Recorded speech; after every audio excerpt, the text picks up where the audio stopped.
When the screen shows E3, it indicates that there is a fault with the ignition plug.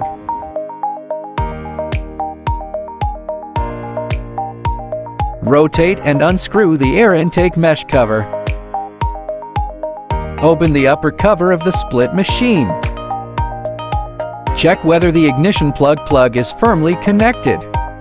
If it is not firm, the ignition plug needs to be reinstalled. If it is firm, you need to watch the following video to check whether the ignition plug is normal. Unplug the ignition plug from the main board. Pull the rubber cap of the ignition plug upwards. Loosen the ignition plug with a wrench.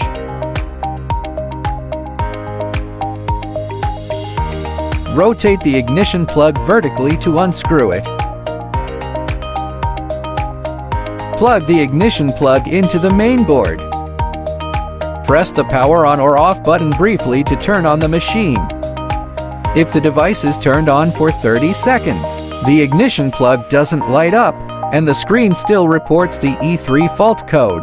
It indicates that there is a problem with the ignition plug. It is necessary to watch the following video of replacing the ignition plug. Unplug the ignition plug from the main board. Pull the rubber cap of the ignition plug upwards. Loosen the ignition plug with a wrench.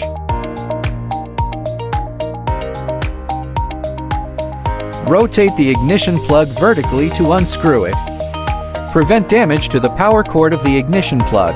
Take a new ignition plug and insert it. Install the ignition plug by rotating it vertically. Fix the ignition plug with a wrench.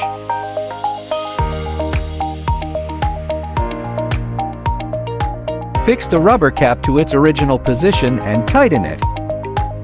Plug the ignition plug into the main board.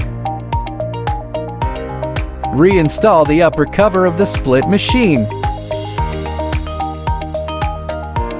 Screw on the air intake mesh cover. After the installation is completed, restart the equipment.